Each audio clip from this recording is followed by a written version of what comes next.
রাজনীতির অঙ্গনে কি ধরনের এখন সমালোচনা হচ্ছে দেখেন, একটু দেখাই।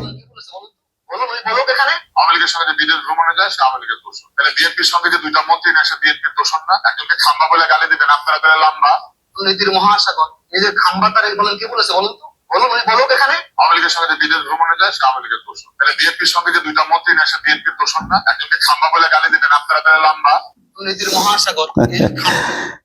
এই ধরনের এখন বিতর্কে সয়লাভ হয়ে যাচ্ছে।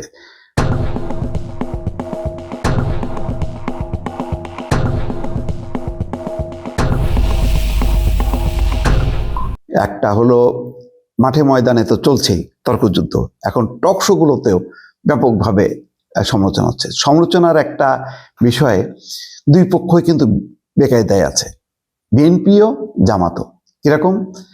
ধরেন জামাত দেখবেন যে এখন কথায় কথায় চাঁদাবাজ থাকবে না, দুর্নীতিবাজদের থাকবে না, যারা চাঁদা তোলে তাদেরকে কাজ দেয়া হবে, এই সমস্ত খুব সুন্দর সুন্দর কথাবার্তা গুলি বলছে ডাক্তার শফিকুর রহমান সহ জামাতের এরা।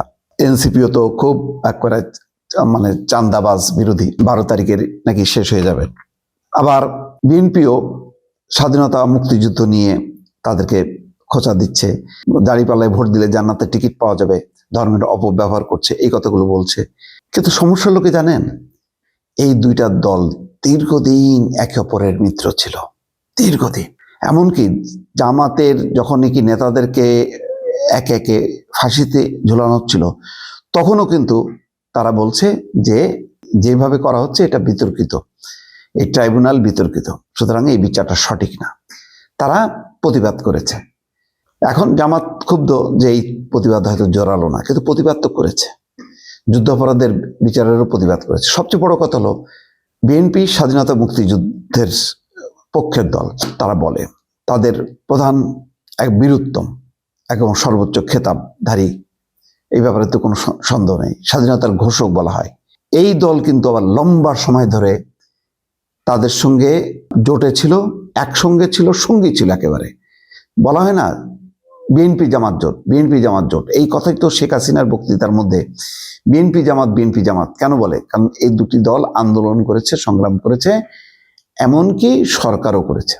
সর্বশেষ যে সরকার ছিল মানে এর আগে, মানে 2001-এর যে সরকার, সেই সরকার দুইজন মন্ত্রী ছিল, মতিউর রহমান নিজামী এবং আলী হাসান মুজাহিদ, তাই তো?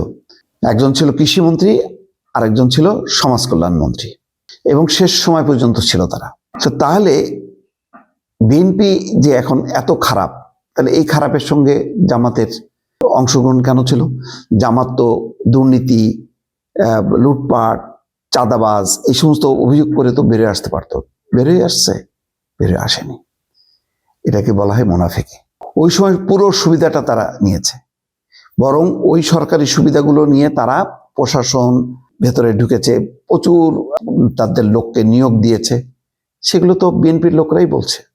যৌথ সমাবেশ করেছে, একসঙ্গে তারা মার্চ করেছে লম্বা সময়, তারপরে আন্দোলনও করেছে।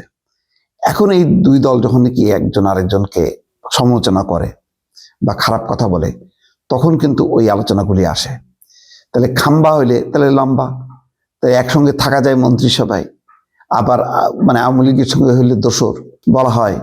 ওই যে এখন ওই দুর্নীতির বরপুত্র কারা বলছে? এগুলি বলছে আওয়ামী লীগ বলছে। আওয়ামী লীগের কথাগুলো মানে বিএনপির বিরুদ্ধে আওয়ামী লীগের কথাগুলো জামাত ক্যাপচার করছে, আর জামাতের বিরুদ্ধে আওয়ামী লীগের কথাগুলো এখন বিএনপির মুখে মুখে।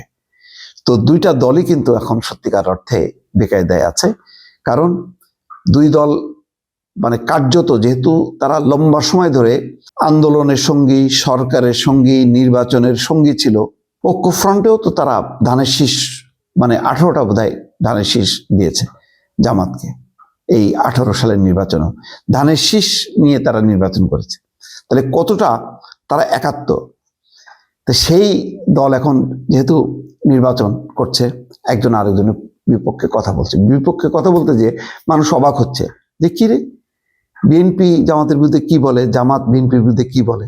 একটা মিশ্র প্রতিক্রিয়া হয়েছে, ফলে নির্বাচনে পুরো গতিধারা, গতিপথ পুরো পাল্টে গেছে দর্শক।